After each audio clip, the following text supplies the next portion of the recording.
Olá, meu nome é Ovidio Neto, sou o professor de informática de vocês. Vamos falar um pouco agora sobre clientes de e-mail, uso de e-mail ou simplesmente correio eletrônico, não é verdade? Muito bem, hoje em dia, que a internet, que o computador faz parte do nosso dia a dia, isso é normal. Espera aí, Ovidio, internet, computador e notebook e smartphone, tablet, tudo isso faz parte da nossa vida. Quando eu falo de e-mail, não dá mais falar que eu mando e-mail só pelo computador, não é? Eu não uso smartphone para mandar e-mail, eu particularmente uso. E você usa também? Enfim, a troca de mensagens, a troca de e-mail, a troca de informações é constante, né? São constantes no mundo de hoje. Na verdade, hoje, você falar para o seu chefe, ele mandou um e-mail para você ontem, e aí ele te liga, ou você encontra ele, e você fala, eu não vi ainda.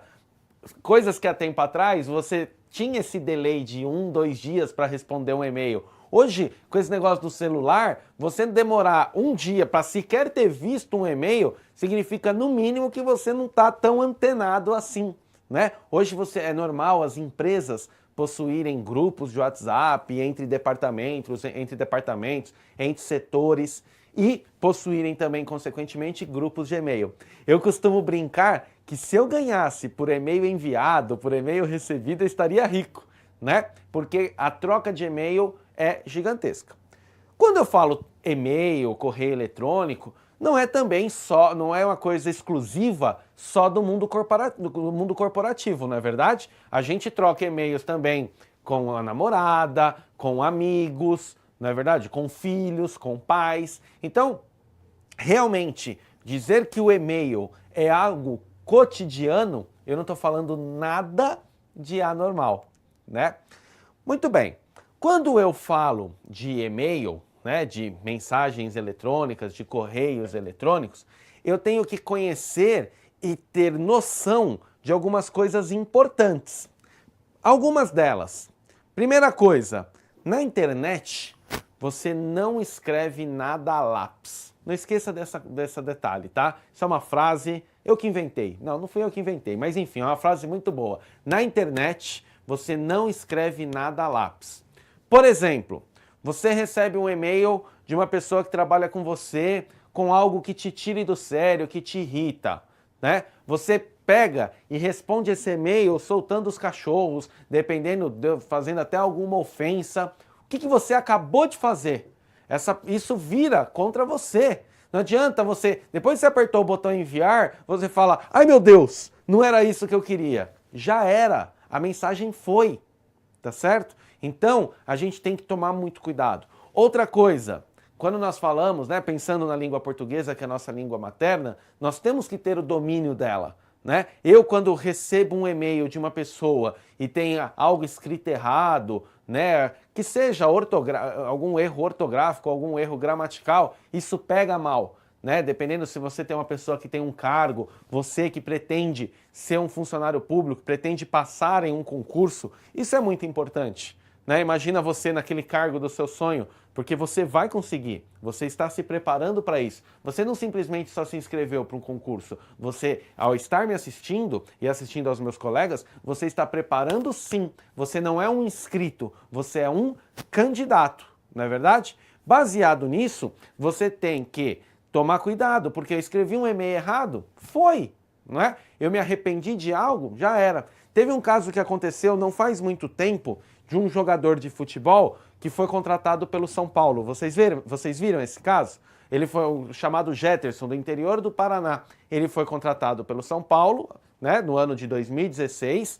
Aí a torcida achou uma publicação dele, não foi em um e-mail, foi em uma rede social, mas o conceito é exatamente o mesmo, né?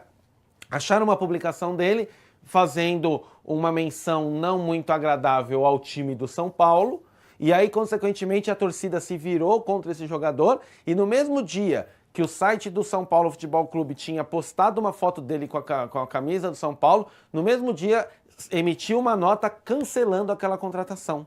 Então imagina você mandando algum e-mail com alguma opinião política, com alguma opinião XYZ. Amanhã você não sabe se você estará dentro daquele local X, daquele local Y, daquele local Z. Então essa parte de e-mail a gente tem que tomar muito cuidado, tá? Para começar, né, do início aqui, vamos falar um pouco sobre como funciona um correio eletrônico. Então, a definição foi mais ou menos o que a gente trabalhou até agora, que é falar sobre qual é esse conceito. E aí, o que vem em sequência é nós falarmos um pouco sobre a composição de um e-mail. Como que um e-mail é composto? O e-mail, ele vai ter alguns pontos. Quais são? Eu preciso ter um nome cadastrado. Eu preciso ter um nome que eu escolha, tá certo? Eu preciso ter um servidor que vai armazenar essas mensagens. Eu preciso demonstrar qual é a organização desse site. Se é um site comercial, se é um site educacional, se é um site de um engenheiro, de um professor e assim vai. O país que ele está inserido, tá certo? E algo que tem em todos os e-mails, que é o nosso glorioso arroba, não é isso? O arroba, que no inglês significa, né, é o at, tá? Que é mais ou menos assim, ó, no meu caso, né, que em inglês significa na ou no, que se você conversar com alguém, eles usam, né, até prof_video at yahoo.com.br, né? Claro que eles não falam ponto, falam dot, enfim, mas eu estou falando do arroba em si. Se a gente analisar o e-mail abaixo, o e-mail de um rapaz muito legal, muito esperto, muito inteligente, então nós temos um e-mail aqui, ó, prof_ovidio@yahoo.com.br. Então vamos lá. Se nós analisarmos aqui, fazendo uma espécie de legenda, nós temos o seguinte: vamos chamar o nome cadastrado de 1. Vamos chamar o nome do servidor de 2. Vamos chamar a organização de 3. Vamos chamar o país de 4. Ok? Feita a nossa legendinha, vamos analisar ela. Prof_ovidio. Ok? Prof_ovidio. Tá meio óbvio porque minha resposta está na sequência, mas vamos analisar. Prof_ovidio é um servidor? Não é. É uma organização? Não é. É um país? Não é. Então, prof_ovidio é o nome cadastrado. É o nome que eu escolhi. Tá certo? Prof_ovidio na ou no Yahoo. Yahoo. O que é o meu Yahoo? Yahoo é o nome do meu servidor. É a empresa onde vai hospedar os meus e-mails. Tá certo? Yahoo, Gmail, UOL, Ball, Outlook, MSN, tudo isso são o quê? Servidores. Ou até mesmo, se você tem um site, né? www.ovidio.eng.br, né? ENG de engenheiro. Eu posso ter um e-mail, o nome que eu quero, @ovidio.eng.br, não é? www.colégionanuvem.com.br. Eu posso ter um e-mail, ovidio@colégionanuvem.com.br. Tá certo? Muito bem. Aqui, a organização, no caso, que seria o .com, que é a nossa organização, poderia ser .eng, por exemplo, o meu site pessoal é .eng, de engenheiro. Poderia ser .pro, eu como professor, poderia ter um .pro. Quando a gente fala de educacional, pode ter lá o .edu, pode ser lá, .edu, certo? Quando eu falo de colégios que só tem primeiro e segundo grau, é normal usar o termo G12. Com certeza deve ter alguma escola perto dessa casa aí que é .G12, que é G de grau, 1 primeiro, 2 segundo grau. Entre outros vários modelos que nós temos. Isso é o que nós chamamos de organização. E para finalizarmos aqui, nós temos o país, né? Então, .br, porque significa que está hospedado ainda no caso do Yahoo, ele tem servidores em vários locais, né? O Yahoo é uma empresa mundial e tem várias empresas aí. Então, o .br significa Brasil, assim como o .it significa Itália, .ar, Argentina, .uk, Inglaterra, né, de United Kingdom, Reino Unido, tá certo? Então todos os países possuem a sua nomenclatura nesse caso. Ok? Bacana. Feito isso, é interessante nós falarmos um pouco sobre os programas que nós temos de correio eletrônico, tá? Então, vou fazer uma leitura rapidinha aqui. Para editarmos e lermos nossas mensagens eletrônicas em um único computador, sem necessariamente estarmos conectados à internet, no momento da criação ou leitura do e-mail, podemos usar um programa de correio eletrônico. Existem vários deles, alguns gratuitos, como Mozilla Thunderbird, por exemplo, tá? Outros proprietários, como o Outlook Express. Os dois programas, assim como vários outros que servem à mesma finalidade, têm recursos similares. Legal. Vamos fazer alguns parênteses agora. Quando eu trabalho com e-mail, eu posso trabalhar com e-mail usando um webmail. Quando eu falo usando um webmail, o que é usando um webmail? Por exemplo, eu posso vir aqui, tá certo? Abro a internet, www.yahoo.com.br, abro lá o site do Yahoo, clico em e-mail, ele vai pedir meu usuário, coloco o meu usuário, tira esse ficar conectado, principalmente se o computador não é meu, aí lembrando as nossas aulas de segurança de informação, não é verdade? Próxima, coloco a minha senha, entrar. Muito bem, aqui eu não salvo a senha, ele está pedindo para fazer uma alteração por causa de segurança, eu vou automaticamente colocar aqui. E aqui ele abre para mim o quê? Ele abre o que nós chamamos do quê? O meu webmail, tá certo? Então isso aqui é o meu webmail, tá? Nesse caso, eu não estou utilizando um programa como eu mencionei naquele caso. Eu estou utilizando um webmail. Então, ó, eu recebi um e-mail, né, da Bruna Martins Sequeira Neto com o assunto contatos e concorrentes info. Recebi um e-mail do Gabriel Galan, inscritos, canal do Ovídio. Aí eu clico aqui, por exemplo, ele está falando para mim algo e tem um arquivo anexo. Tá certo? Eu quero escrever um e-mail.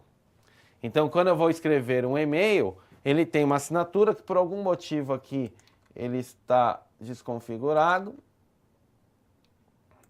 Aqui eu tenho o campo para, tá certo? Que é para quem eu vou mandar esse e-mail. Eu tenho o campo assunto, que é qual o assunto do e-mail. Eu tenho essa possibilidade de CC e CCO. Você sabe? Você que está aí assistindo esse vídeo, sabe o conceito de CC e CCO? CC com cópia. CCO com cópia oculta. Ok? Qual a diferença? Quando eu mando e-mail, eu posso mandar e-mail para vários destinatários de uma vez só. Né? Digamos que eu tenho que mandar um e-mail para 5 pessoas, eu não preciso mandar 5 e-mails. Eu posso mandar um único e-mail para essas 5 pessoas. Só que existem algumas estratégias e existem algumas definições na utilização desse para, desse CC e desse CCO. Quero deixar claro que tanto no para, quanto no CC, quanto no CCO, eu posso ter mais que uma pessoa separando por ponto e vírgula. Se bem que a grande maioria dos novos servidores, né, dos webmails, dos programas, tá tudo ficando mais fácil com o passar do tempo. Quando você termina de digitar o primeiro e-mail, ele automaticamente já fecha e abre um segundo. Então, nesse conceito de ponto e vírgula, aí os mais novos precisam ter, né? Muito bem. Quando eu mando um e-mail, vamos fazer uma simulação. Eu vou mandar um e-mail para o Rogério. Então, o Rogério está no para. E eu coloco o Jeremias no CC. Então, eu mando um e-mail para o Rogério e para o Jeremias. O Rogério no para, o Jeremias no CC. Ambos vão receber esse e-mail, certo? Beleza. Pergunto. Quem me responde esse e-mail? Tecnicamente, os dois têm possibilidade de responder o e-mail, porque os dois receberam e-mail. E ambos têm a opção responder e responder a todos. Quando for responder, responde só para mim, que sou o remetente. Se ele coloca responder a todos, ele responde a mim e a todos envolvidos. Isso é tecnicamente falando, porque e-mail não adianta também eu só entender a parte técnica, eu tenho que saber a utilização política dele. O CC, que está o Jeremias lá, ele é o que nós chamamos de ciência. É para o Jeremias ter ciência do e-mail que eu mandei para o Rogério. O certo é o Jeremias não responder esse e-mail. Quem está no CC, o correto é não responder. Não esqueçam desse detalhe. Quem está no CC não responde. Às vezes, lembra que eu falei que e-mail é uma coisa cotidiana? Né? E às vezes você pode se dar bem no e-mail como se dar mal. Né? Então, às vezes você está no CC lá, você nem precisava ter respondido e-mail e respondeu de alegre. Né? Então, qual que é o certo? O Rogério vai apertar responder a todos, que aí automaticamente eu, o Ovídio, vou ficar no para, e o Jeremias vai continuar no CC, ciente da história. Agora, digamos que, se o Jeremias no organograma é acima do Rogério, ele até pode responder, existe esse, né? Agora, se no organograma o Jeremias é do mesmo nível que o Rogério ou abaixo que o Rogério, ele não responde de forma alguma, ele não tem nem que se meter, né? O que pode acontecer? Quando o Rogério me responde o e-mail, ele pode querer que o Jeremias responda também. Ele quer saber a opinião do Jeremias. O que ele pode fazer? Aí ele tira, quando ele dá o responder a todos, né? Automaticamente eu vou para o para e o Jeremias vai para o CC. Ele tira o Jeremias do CC e joga o Jeremias no para do meu lado. Aí sim os dois respondem. Beleza? Para terminar essa mini aula de etiquetas de e-mail, nós temos também o CCO, né? Nós temos aqui, ó, o CCO, que é o com cópia oculta, certo? Qual a diferença? Quando eu coloco lá o Bruno no com cópia oculta, o que eu estou fazendo de diferente? É o mesmo conceito do CC que eu coloquei o Jeremias lá. A única diferença do CCO é que o Bruno vai receber esse e-mail da mesma forma que o Rogério e o que o Jeremias. O Bruno vai saber que eu mandei esse e-mail para o Rogério e para o Jeremias, mas nem o Rogério nem o Jeremias sabem que o Bruno está nessa cópia, tá? Por algum motivo X, eu quero que o Bruno esteja ciente dessa troca de e-mail, mas que ele não esteja de forma alguma, que nem o Rogério e nem o Jeremias, não sei de onde eu tiro esses nomes, nem o Rogério nem o Jeremias sabem que o Bruno está nessa cópia. Aí eu falo para vocês, se o Bruno der um responder a todos, tá feita a loucura, né? Por quê? Aí o Jeremias lá e o Rogério vai falar, ué, mas o Bruno não estava na cópia, por que ele está respondendo esse e-mail? Né? Então, quando você recebe um e-mail, é muito importante você ver se você está no para, aí você responde com certeza. Se você está no CC, que é só para você ter ciência, tá? E se você está no CCO, que é para você estar numa ciência, mas ninguém quer que você saiba, tá certo? Tomem cuidado com isso. E para finalizar de vez esse conceito, do mesmo jeito que a gente tem o responder a todos, né? Que nem eu vou lá na caixa de entrada, pego lá o e-mail aqui, inscritos, canal do Ovídio, né? Então, por exemplo, tá vendo? Eu tenho responder a todos, eu tenho essa opção aqui, ó, encaminhar. O que significa essa opção encaminhar? Quando eu clico em encaminhar, então, por exemplo, ó, tá vendo que tem um arquivo anexo aqui? Só o Gabriel que me mandou esse e-mail. Eu quero responder esse e-mail pro Gabriel e pro Bruno, tá certo? Só que eu quero que o Bruno receba esse arquivo. Se eu aperto responder, esse arquivo não vai estar no anexo. Quando eu aperto encaminhar, aí sim, o e-mail que eu vou mandar para o Bruno, por exemplo, vai literalmente com tudo, inclusive com o anexo. Ou se fosse mais que um anexo, com os anexos. Legal? Tranquilo? Muito bem.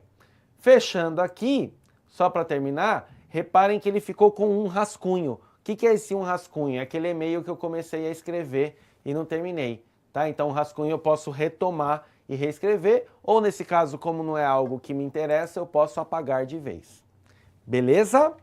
Legal. Voltando aqui na nossa ideia, falando sobre os programas, eu enfatizei bem o uso do webmail, não é verdade? Mas nós temos também o quê? Nós temos os programas.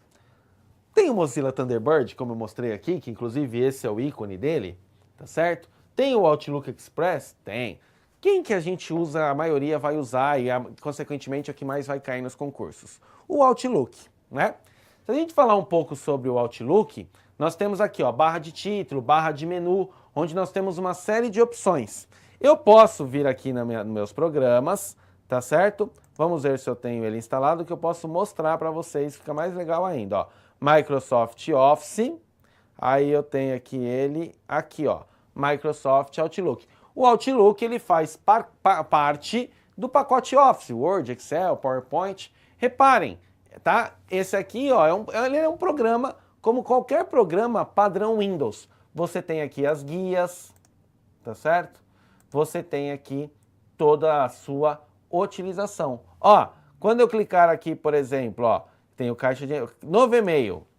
Ele vai abrir uma telinha bem parecida com aquela que eu estava mostrando para vocês agora há pouco, não é verdade? Então aqui eu tenho, ó, o para, eu tenho o CC, tá certo? Eu posso, aqui, ó, né, eu posso inserir um arquivo anexo, que é eu vou buscar um arquivo no meu computador ou numa memória auxiliar. Eu tenho também anexar algum item, eu posso inserir uma assinatura padrão, tá certo? Quando eu clico aqui, ele vai buscar todas as assinaturas que eu tenho configurada. Nesse caso, como esse computador que eu estou usando não é meu, é um computador aqui do estúdio, ele nem tem um Outlook instalado. Ninguém seria doido deixar o Outlook preparado aqui, né? Então você tem toda a formatação de texto usando o padrão Office, para qualquer pessoa que mexe no Word, não tem nada demais. E aí vocês vão ver que é exatamente o conceito que eu mostrei agora há pouco para vocês. Muito legal, né? Se eu voltar aqui na minha apresentação... Ah, só um detalhe, se eu clicasse em caixa de entrada, apareceria todos os meus e-mails, itens enviados, os e-mails que eu enviei, itens excluídos, os e-mails que eu excluí, e a mesma ideia, o mesmo conceito, né? Na minha apresentação, então aqui, ó, eu até tirei algumas opções. Então nós temos, tá, o catálogo de endereços, nós temos aqui também para criar uma nova mensagem, tá? Tudo aqui da forma como eu posso utilizar, tá? Moral da história, nós podemos utilizar o webmail ou nós podemos utilizar programas mais famosos, Outlook e o Thunderbird, onde o Outlook é bem mais famoso. Todos eles seguem o mesmo conceito e as provas, os concursos vão bater bem nisso, tá? Os protocolos, né? Protocolos POP, SMTP, IMAP, é muito importante vocês terem esse conceito como clientes de e-mail de uma forma geral, tá certo? Espero que vocês tenham gostado e até a próxima. Tchau, tchau!